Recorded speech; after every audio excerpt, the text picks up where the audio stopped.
Oh, it's nothing to be alarmed about. We'll be back to you very quickly. Differences between the globe and the flat Earth become apparent when considering distances south of the equator.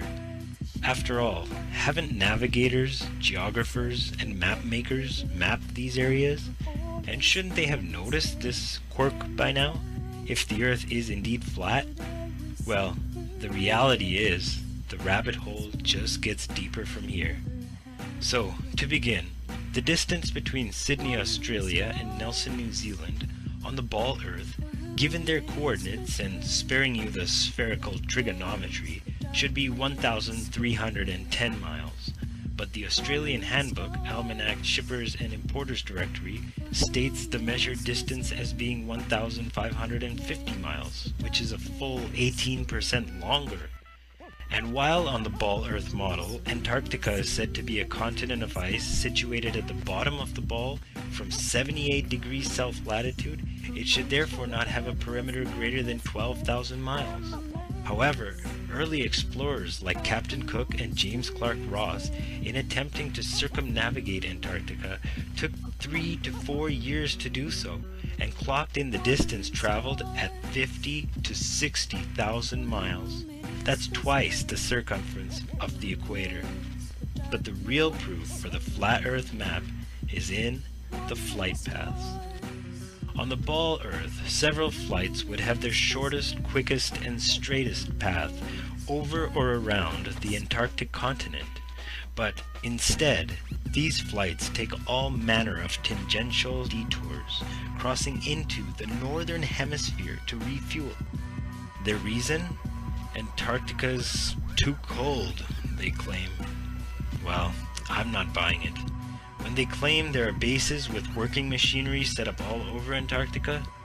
So let's just take a look at the actual flight paths and see what they have to disclose.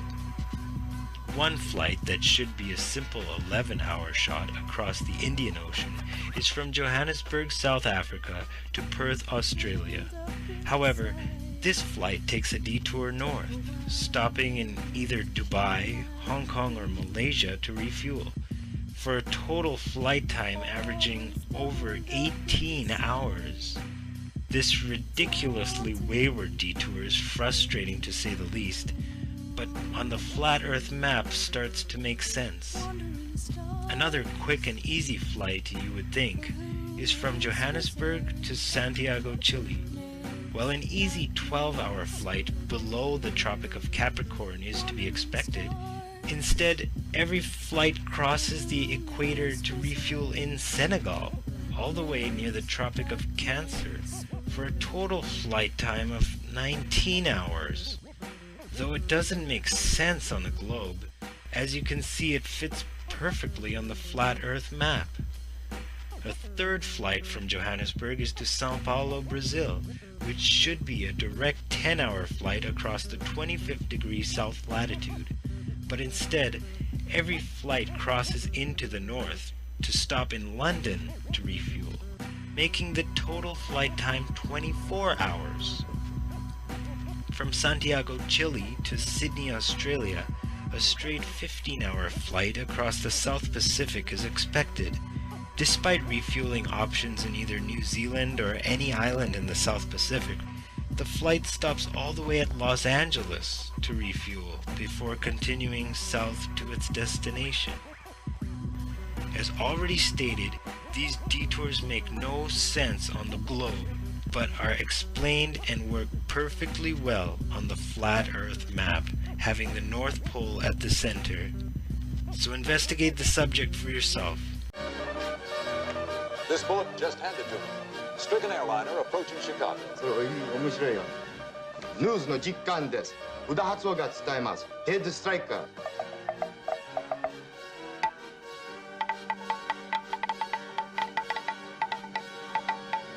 I'm on planefinder.net. I'm tracking airplanes in the southern hemisphere, trying to do some research to verify or debunk this flat Earth guy.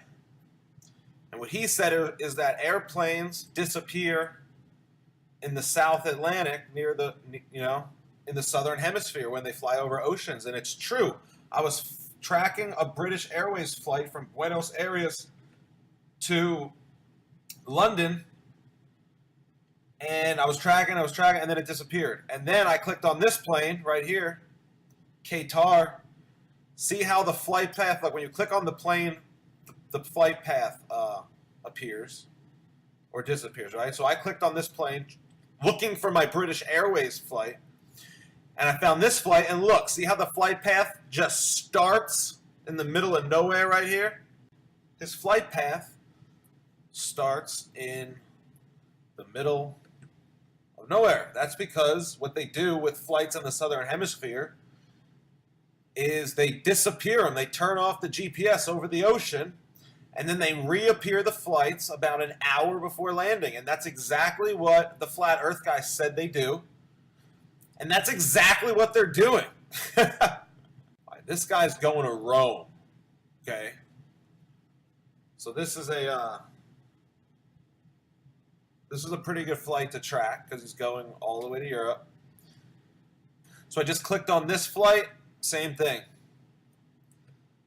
This guy, we should have saw him before when we were tracking the other plane and when we were tracking this plane that's heading to Rome.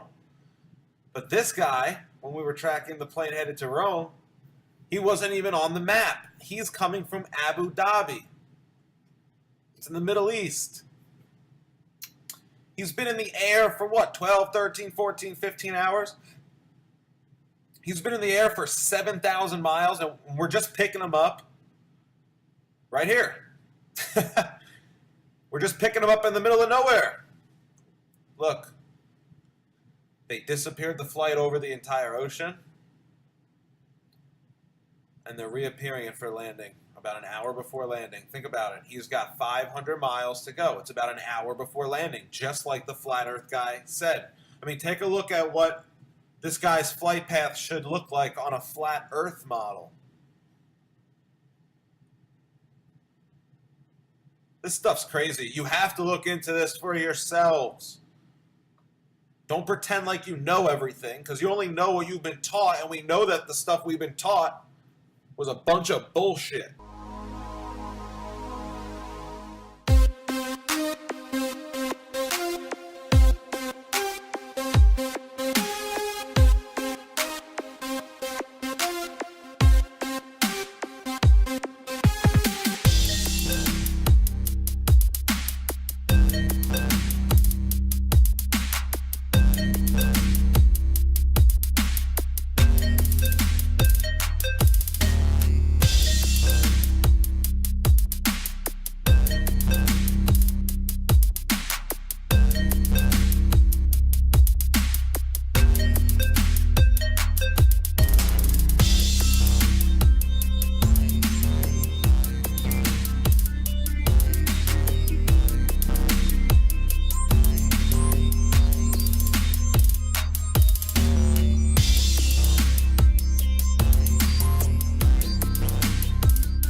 It's an entirely different kind of flying, altogether. It's an entirely different kind of flying.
to tell the captain. We've got to land as soon as we can.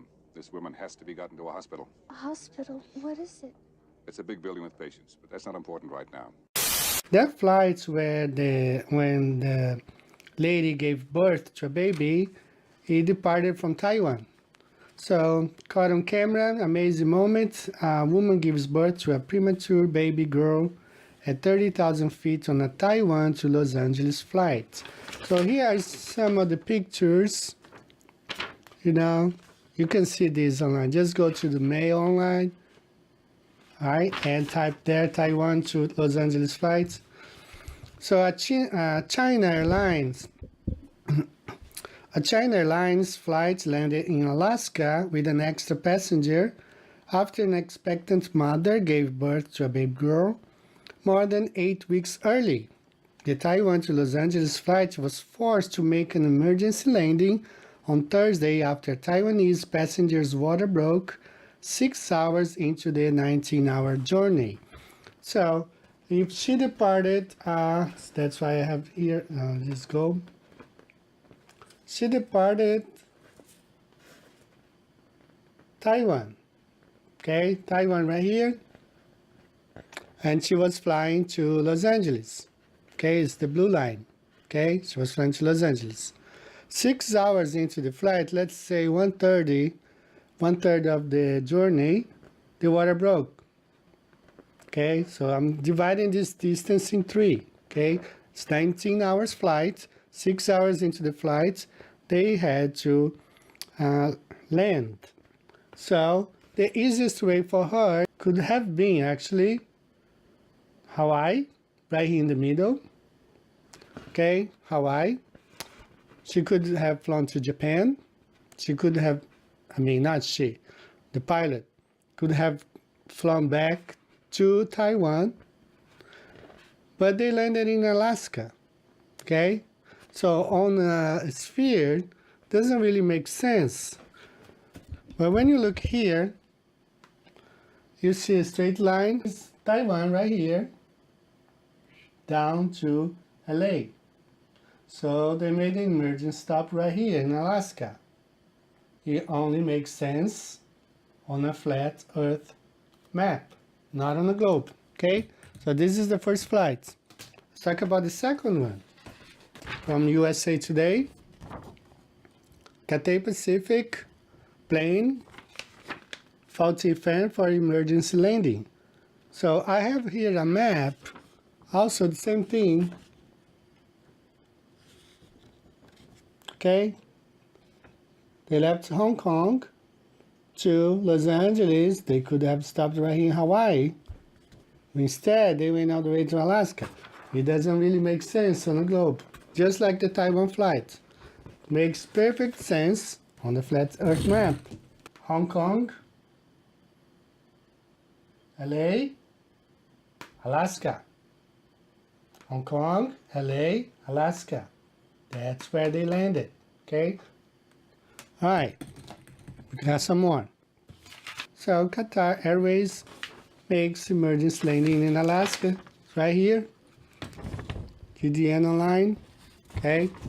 Qatar to Alaska. Qatar to, the flight was from Chicago to Doha, okay? From Chicago to Doha. All right, Chicago. Let's look at Chicago right here. Green line. Let's say they're flying straight to Doha, over the Atlantic, okay? They could have stopped in Spain, Portugal, or North Africa, anywhere in North Africa, all the way here to Doha, okay? This green line would be the route from this flight, Chicago to Doha. Moscow is right here, okay? So how could they have stopped in Moscow if they are flying from Chicago to Doha? Okay, Moscow is up here. Okay, why? It doesn't make sense here.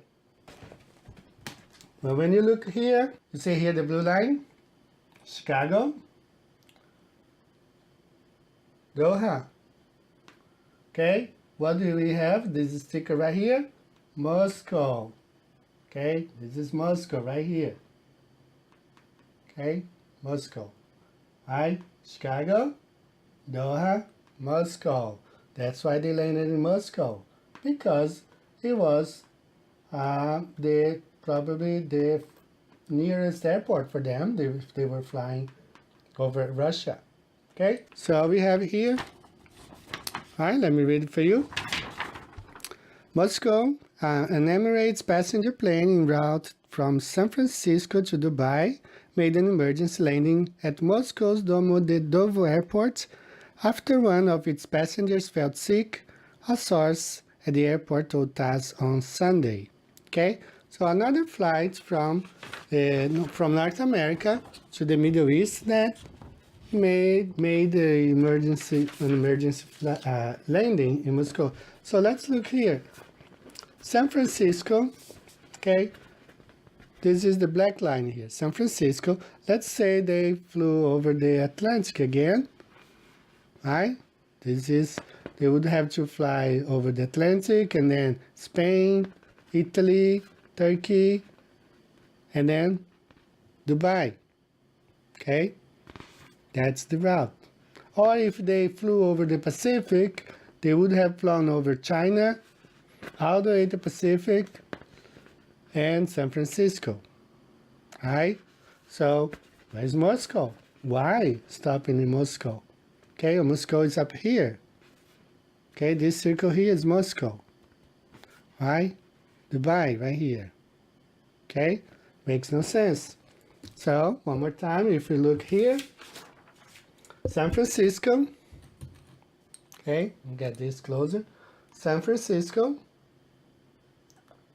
Hi, Dubai. Okay, this blue line right here. San Francisco, Dubai. Moscow. Hi, they landed in Moscow.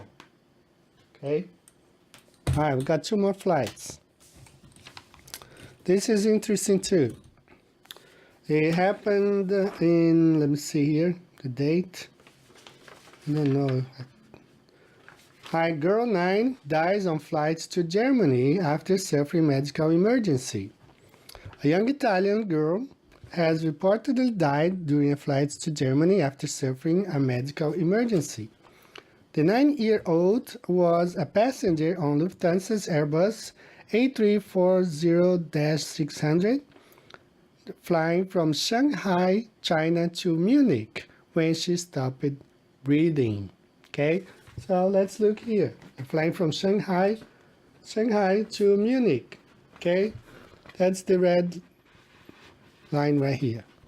Okay, Shanghai. Okay, flying over China and Kazakhstan and Munich. Okay, Moscow is not that far, but if you look on a flat map, okay, that would be this red line right here. Shanghai, China, Munich, Moscow. Again, this sticker here means the Moscow is right here. Okay, Shanghai, Munich, Moscow, right above Moscow. That's why they landed there. Okay, and the last one that I have also from Asia to Europe. This is a PIA flight, a Pakistani Airlines flight. PIA Flights makes emergency landing in Moscow. This is from this website. I'm not familiar, never seen this down before. But the London-bound PIA flight made emergency landing in Moscow on Sunday after one of its passengers complained of severe chest pain. The PIA flight's PK785 took off from Benazir Bhutto International Airport, Islamabad on Sunday afternoon. That was on March 15, 2015. Okay, March 15, 2015.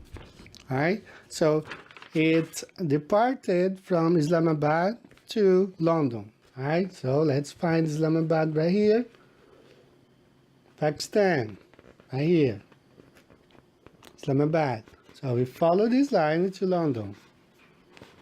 Okay, straight flight right here. London, Islamabad. So he flew over Iran and Romania and Germany. Okay, Moscow is up here. All right, not that far. Okay, let's consider. Okay, although they were flying over many other countries, to divert to Moscow would be quite a distance for someone who is complaining of a severe chest pain. But again, if you look on the flat earth map, we have here Pakistan, London, straight over Moscow. Okay, it's a straight flight. Pakistan, London, Moscow. Again, one more time, these dots here, Moscow. Okay, there is another flight that I saw it, but when I went back to try to find the link so I could print, I couldn't find it anymore. I just couldn't find it. It was also a flight over Europe to Germany, coming from somewhere in the Middle East. So that flight, I could not find it anymore, the link. And you'll have to talk them onto the approach. So help me, you'll have to talk them right down to the ground. Right, you do understand that the latitude lines are fake? Yes. Get wider on the azimuthal equidistant map. Correct, but imagine they're not parallel. They're not parallel. Correct. Mm-hmm. There's a standard parallel. So standard parallel is a line of latitude that has true scale. Okay, so imagine I sat and listened to Rob Skiba. Imagine this. Just look at this map. Let's say this is the true map of the Earth. Let's just say for right now. And they need to turn this into a globe. They would immediately say, okay, we need to cut out water because we need to wrap it on a globe. So if they took this and said, cut this out, okay, and then they built their GPS system around a new Earth, this Earth that's all here. They don't count the water that they cut out. And then they cut out this water, and they cut out this water. Then you could take the flat map, and you could wrap it on a globe, and then you assign longitude and latitude to it. Now, these areas here don't exist. So when a plane flies in the Southern Ocean, which isn't it interesting that they lose connectivity when these planes, let's say they take off from here. If the plane gets here over the land, it's going to move a certain distance at a certain speed, but this distance doesn't count, right? So it actually went here to here, and then according to GPS, here to here. And that's how you figure out the distance that a plane went is by GPS, by ground-based tracking. Plus, if you have... Wow. Wait, Sharon, really, what is in that voided area then if they're not actually flying over that? You're Water. Just talking about GPS, right? Water, yes. GPS has been... it's actual distance, though. Who comes up with actual distance? This is what I'm trying to get through to you guys. Who creates actual distance? Distance is measured off GPS today. That's the only thing that we have that measures distance. A plane cannot know. A plane really not. I think what Lori's saying is that they do have to fly over that void, but it's not calculated as distance. That's what I said. Yeah, that's what you're saying. I'm just explaining that. It's funny to me that you guys laugh because it's so simple of a deception that to laugh at it is funny. How could you laugh at it? Because it's so simple for them to do, and then you guys laugh at it. It's even more simple than I thought because you can't even see it. These are real people taking real plane flights and in real boats going real distances, and time is passing. How is that just not happening? And Nobody people said don't that. know it. Nobody said that. You need to. Okay, look. Imagine this. Just hear me out. I'm hearing. Okay, hear me out. This plane here that we go from Sydney to Johannesburg. No, we'll go Sydney to Santiago, Chile. Okay, Max Egan did that in 11.5 hours. We calculated it. He did it live. Okay, 11 and a half hours. And this distance on the globe is like 6,500 miles, okay? And if you do the math on that, you just need to figure it out, the math. If you do 6,500 divided by 11.5 hours, and we get, the plane was going 565, okay? So 565 miles per hour. Now, here's the crazy thing, is there is 200 mile per hour winds at 40,000 feet that carry things this direction. They're not at 40,000 feet at all, Joe. They're at 14,000 feet. Excuse me? And they do go in both directions. Feet at all. They're at 14,000 feet. 40... They're not as high. Yeah, 40,000 feet is where the jet stream is. 14. No, 40. Want me to go show you? They're at... Okay, so these are the jet streams. If you go right here, wind, go up to 70 HPA, pull this into an azimuthal equidistant map, and maybe I can't show it. Okay, so this map here, hello, azimuthal equidistant, AE. Can you show it on the live stream, Jaron? Yeah, I'll try 1 second, but I've never, look at this thing won't go to AE anymore. AE. Now that's crazy if that's true. Ta-da! It won't go to AE anymore. This is stuck on globe. I never seen that before. See this? It won't go to. You know, what's funny is that it used to be it used to center at the North Pole, and then the guy switched it to where it centered at the South Pole, and I wrote him an email saying, "Why are you doing that?" And then he said, "Because I wanted to show that it's not important that it's centered at the North Pole," and now it won't even let you go there at all. Anyway, we can look at here. They are. Let's just we'll do it on the globe. So these are these red winds, the southerly winds, the jet streams. But if you look at the red ones, there's 198 kilometers an hour, 193, 162. Okay, so these winds are at, if I go to 250 HPA, which is about 35,000 feet, and so now we're at 35,000 feet. These winds can be even faster. Where's the south there? So these winds here, can move even faster. These ones are 193. So knowing that, and these are, if you look up 250 HPA, 250 HPA altitude, that is going to be 35,000 feet. 70 is about 45,000 feet, so I'm not saying that planes go that high. Put 2505 in there. What did I put? Sorry, did I put something wrong? Okay, so here's your HPA versus your altitude. So at 250, you're at altitude 33,000 feet. Okay, and then 38,000 feet is 200. I was down at 70, which is obviously more than 50,000 feet. So this is another thing that's weird about this is why don't they let you pick a number between 250 and 70? But anyway, so these, even at 250, which is only 34,000 feet, you've got winds, let's say 150 miles per hour.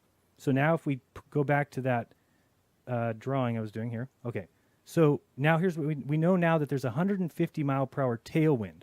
So here's what you have to believe. Either you believe in the globe and you think that that plane is going 415 miles per hour, which is the most ridiculous nonsense. The plane can go 650 easily.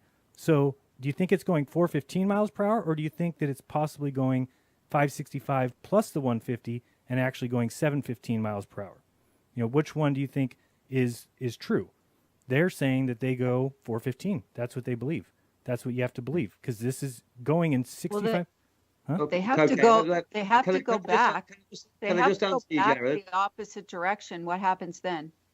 Let me. Well, yeah. I mean, that's part of it. But here's the other thing. That flight takes 14 hours. Here's the other thing. Well, so are yours. Lori, you're asking jet streams. Yeah, jet streams are real. Let Jaron respond to Darren's answer, because he has a good answer for this. And I'll just throw in there that these flights are not regular. They vary by 5 or 6 hours sometimes. Yeah, Darren, you just said they're the same. Darren, going from Sydney to Santiago takes 11 and a half hours. Going back takes 14 and a half. So those are not identical flight times. It's because one has jet streams, one doesn't. So you can laugh all you want that you guys don't want to understand jet streams, or you want to think they're fake, that every plane takes them. Every plane in the north takes the jet streams. That's why sometimes planes can get you incredibly fast to where you're going, because there's a 200 mile per hour tailwind. That's how planes know how high to fly. They actually try and get up into the jet streams all the time. If there's a jet stream... Nobody's denying that whatsoever. Okay. Yeah, but sometimes a couple of hours late, but a lot of the time... I didn't say anything's late. Hold on. Time out. Time out. People decide that for themselves. It's only, it's your opinion. But it's not my opinion. I can show you the flight times. They're not... It's scheduled that way. So you're putting words in my mouth and you say, oh, go look, and these people are going to be late. They're not late. They know what time the plane's going to get there. It's an 11 and a half hour flight one way, 14 and a half hour the other way. It's in the books. It's not... I'm not saying they're getting there late. I'm saying they're exactly what they say they're going to be. I didn't say they're going to get there late. Yeah, customers would complain if they did that. But they don't complain when you get told you're going to have a 14-hour flight and you have a 14-hour flight. Everybody's happy. But if you read about the jet streams, and you'll see that the ones located in the north and the south are basically fixed. They're not. It's not a matter of like the ones above the United States that vary. They're basically fixed. So it is a matter of they can plan their flights because they know that those jet streams exist. It's, right here, the main commercial relevance of jet streams is in air travel, as flight time can be dramatically affected by either flying with the flow or against, which results in significant fuel and time cost savings for airlines. Often the airlines work to fly with the jet stream for this reason. The dynamic North Atlantic tracks are one example of how airlines and air traffic control work together to accommodate the jet stream and winds aloft. That's what they're kind of called more often, winds aloft. That results in the maximum benefit for airlines. Plus, if you get up that high, there's no turbulence. But what I'm saying here about distance is, if you're being carried by a 200 mile per hour jet stream, the plane, the passengers, the pilots, the people on the ground, nobody knows that unless you reference GPS and ground-based tracking. There is no measurement. The plane is being carried by a jet stream. It cannot determine its own speed. It can just type in 0.95 Mach. The plane stays at exactly 660 miles per hour, and it can be carried by the jet streams at that speed. And because they know that the speed is 200 miles per hour on average, then the plane gets there when they say it's going to get there. What I'm saying is we know those things are facts. So now what it comes down to is whether or not the plane is going 415 or 750. To me, the plane's going 750. Why would they fly the plane 250 miles less than its maximum speed? Especially when you're up that high in altitude, there's less air to get through. You can actually operate more efficiently. So to me, it's just obvious that they're going 750. So then you can figure out, well, if they're going 750 miles per hour times 11 and a half hours, well, then that flight is actually 8,500 miles, not 6,500 miles. So we just introduced 2,000 miles of Southern Ocean that doesn't exist on the globe, but it does exist, or else you have to believe that planes are going under speed. So to me, those are the kind of things that you can put together and say, no, there's vast areas of ocean that are and here's another thing. I looked up because I said, well, what about cruises? I said a plane, okay, now I've got the plane. I know that it can be carried by the jet streams, but a cruise ship cannot really be carried by currents very fast, right? We know how big a big cruise ship is. So I said, let me go look for cruises that go from New Zealand to South America, because that'll prove what the distance is. Guess what? There is none. There's none. So if there's no cruises that go, then all of a sudden you'd say, why is there no cruises? And then because who wants to cruise over the Pacific for weeks on end? I don't know. They can go to Easter Island. They can go to Papi. I do. I do. Okay, one more thing, and I'm done. Just the Southern Oceans. If you look at the cables that were stretched across the ocean floor, we know that they use ground cables right underneath the ocean cables. Mm-hmm. Yeah, so find any map and then try and find cables that went across the south. So I don't know, where's a good map? This one here. So all of a sudden, if you look, there is no cables that go across. That's a bad map. This one here. Okay, there is no cables that go across the south. Why? Because this is a huge amount of water that they're lying to you about. Every evidence points to it. There is no, see this right here? There's no, because planes here go across land. Water doesn't exist. If somebody tried to lay a cable here, they would end up 3,000 miles short. I'm just going to say real quick, just so people understand my opinion of what's going on here. And that is that once I realized how easy it is for them to manipulate numbers with GPS, with a grid system, with anything, then I had to take, what can we know for sure? And, we may know that from New York to California is 2,500 miles. We know that. But what happens out here, you don't know. Meaning if a plane is flying from here to here, we don't know this distance in any other way besides the GPS coordinates that they've laid out here is how far the plane thinks it's traveling.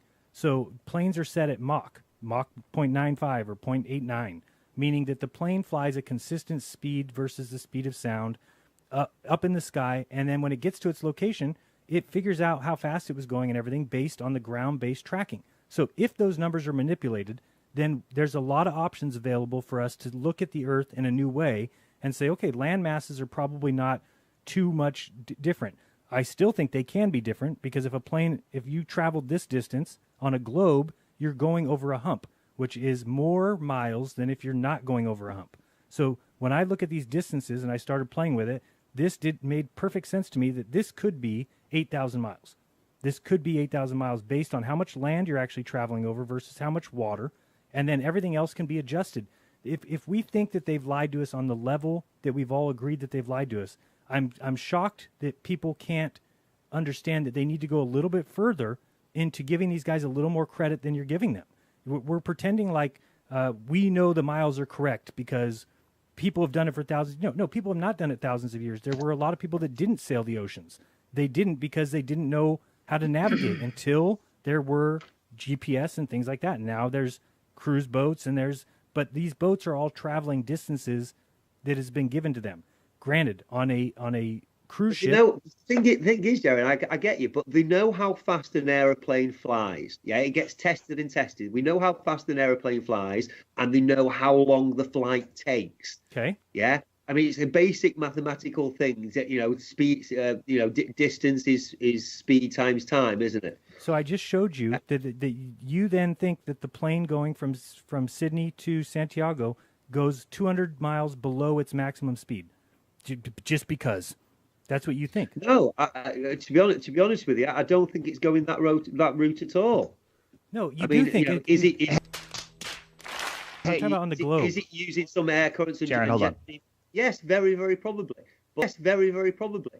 Yes, very, very probably. But 2 more minutes. They could be miles off course. That's impossible. They're on instruments. Yes, very, very probably. But it's like I picked the wrong week to quit smoking. It's like I picked the wrong week to quit drinking. It's like I picked the wrong week to quit amphetamines. It's like I picked the wrong week to quit sniffing glue.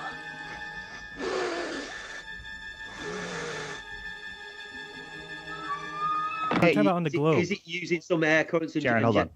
Yes, very, very probably.